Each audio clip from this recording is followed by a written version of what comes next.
Death हुई थी और वो भी कैसे हुई थी, गन साफ़ करते करते उनकी डेथ हुई थी। तो उनके हाथ में वेपन था, उसी को साफ़ करते करते उसने शहादत हासिल की। क्या नाम है आपका? मेरा नाम जमशीद अहमद है, मैं बड़गाम से हूँ। जमशीद साहब, ऐसी क्या बात हो गई कि आज प्रेस क्लब के बाहर आपको धरना देना पड़ा? इससे क्या मजबूरी आन पड़ी? इंसाफ के आगे झुकना पड़ेगा, इंसाफ के आगे झुकना पड़ेगा। SRO 376 को सर मजबूरी है क्योंकि हमारे जो पिता साहब थे वो पुलिस डिपार्टमेंट में काम कर रहे थे और दौरान ड्यूटी उनकी डेथ होती है, वो अपना खून जो है देश के लिए बहा देते हैं। उसके अगेंस्ट हमें एक जॉब मिलना चाहिए था जो अभी तक भी नहीं मिल रहा है। इस वजह से हम प्रेस क्लब के बाहर आए हैं ताकि हमारी जो मसले हैं वो चीफ सेक्रेटरी साहब तक पहुँचे और हमारे मसलों का हल निकले। तो अभी तक आपने आपके पापा पुलिस में थे, किस टाइम पर वो पुलिस में जॉब कर रहे थे? सर वो DI थे, वहाँ पे उन्होंने हज़ारों लड़कों को तैयार किया है, ट्रेनिंग की है उनकी, ताकि वो देश की सुरक्षा करे। तभी जाके सभी देशवासी अच्छी तरीके से सो रहे हैं जब हमारे पुलिस वाले जो है खड़ा रहते हैं। तो वो पुलिस डिपार्टमेंट में काम कर रहे थे और 2013 में उनकी डेथ होती है। उसके अगेंस्ट हमें जॉब मिलना चाहिए था। जमशीद साहब, दुख की बात यह है कि जब बाप का साया सर से निकल जाता है, उतर जाता है, तो इंसान अकेला रह जाता है। लेकिन आप मुझे ये चीज़ बताइए, क्या नेचुरल डेथ उनकी हुई थी या शहादत नसीब हुई थी उनको? बिल्कुल उनकी जो नेचुरल डेथ हुई थी और वो भी कैसे हुई थी, गन साफ़ करते करते उनकी डेथ हुई थी। तो उनके हाथ में वेपन था, उसी को साफ़ करते करते उसने शहादत हासिल की।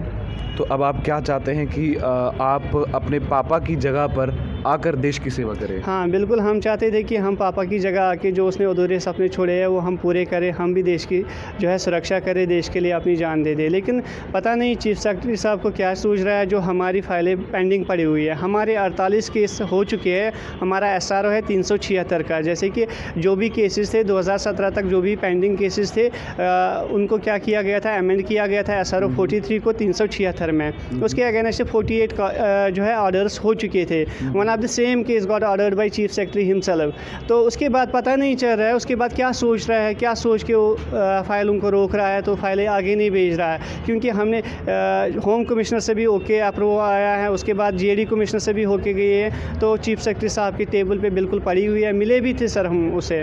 तो वो कह रहा है मैं ये केसेस नहीं करूँगा। हमने बोला सर रीज़न क्या है, कह रहा मेरा ज़मीर इजाज़त नहीं देता है। सर अब किसी का ज़मीर इजाज़त नहीं देता तो किसी के ऊपर जुल्म थोड़ी करेगा सर।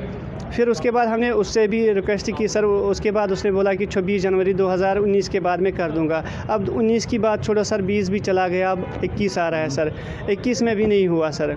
बहुत सफ़र कर रहे हैं, घर की जो कंडीशन है बहुत ख़राब हो चुकी है। हम चीफ सेक्रेटरी साहब से अब रिक्वेस्ट कर रहे हैं सर, अब पुलिस वालों के बच्चों के साथ ऐसी नाइंसाफ़ी मत कीजिए। पुलिस वालों के बच्चे सड़क पे आ जाएंगे, ये अच्छी बात नहीं है देश के लिए। आपके वालिद साहब के इंतकाल के बाद क्या घर की सारी जिम्मेदारी जो है आप पर आई है? आपसे बड़ा कोई भाई है या कोई? बिल्कुल सर, मेरा एक बड़ा भाई था, उसकी शादी हमने की, उसकी तो जिम्मेवारी उसके परिवार की आ गई। फिर तो रही बात उसके बाद मैं रहा, क्योंकि इस SRO में ये है कि जो बंदा शादीशुदा है उसे SRO नहीं मिल सकता। तो उसके बाद मेरे पे जिम्मेवारी आती है, मुझे घर को देखना है। अब मैं चीफ सेक्रेटरी साहब के ऑफ़िस में जाऊँ, सेक्रेटरीट जाऊँ, जम्मू आऊँ, कहाँ जाऊँ, रोज़गार कमाऊँ अपने परिवार के लिए, क्या करूं मैं? आप देख सकते हो कि आजकल के दौर में क्या आता है, तो मजदूरी भी करनी पड़ती है। उसके बाद वो पैसा जमा होता है, वो जम्मू में आके खर्चा लग जाता है, क्योंकि सेक्रेटरीट मूव होते हैं यहाँ पे। तो हमारी यहाँ पे भी कोई सुनता ही नहीं है। तब जाके हम आपकी वसादत से चीफ सेक्रेटरी साहब से अपील करना चाहते हैं कि इन केस को। लेकिन SRO की अगर हम बात करें तो बचपन से ही मैं भी सुनते आया हूँ कि अगर किसी का इंतकाल हो जाता है या ऑन ड्यूटी कोई मर जाता है, अगर हम पुलिस को छोड़ के बात करें, पुलिस की तो शहादत होती है अगर वो उनका इंतकाल हो जाए। अमूमन किसी भी डिपार्टमेंट में अगर ऐसा हो, SRO के तहत तो उसका बच्चा लग जाता है, तो यहाँ पर ज़मीर वाली तो कोई बात नहीं आती।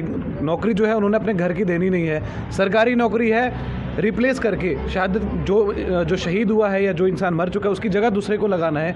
तो इसमें ज़मीर वाली कोई बात नहीं, तो फिर वो ज़मीर की बात क्यों कर रहे हैं आपसे? सर वैसे ही जो हमारे SRO 43 के फ्रेशर से वो निकल रहे हैं, जो हमारे अमेंडमेंट की गई है। जैसे कि किसी का उस टाइम हम छोटे थे तो हम अप्लाई नहीं करते थे, कर पा रहे थे उस टाइम जब हमारी डेथ हुई थी। तो उसके अगेंस्ट जब हम मैच्योर हुए हमें बोला गया कि अब आप अप्लाई कर सकते हो। उसके बाद बोला गया कि आप लोगों का टाइम हो चुका है, टाइम बार हो चुका है। फिर जाके जब गवर्नमेंट ही अमेंडमेंट करती है, हमने नहीं की है सर। हमारा जो SRO बना है वो गवर्नमेंट ने ही बनाया है। उसी के तहत अगर 48 आर्डर निकल जाते हैं गवर्नमेंट रूल में, उसके बाद गवर्नर रूल आता है, गवर्नर रूल में भी सेम केस वो ऑर्डर कर देते हैं। उसके बाद ये ज़मीर वाली बात कहाँ से आ गई?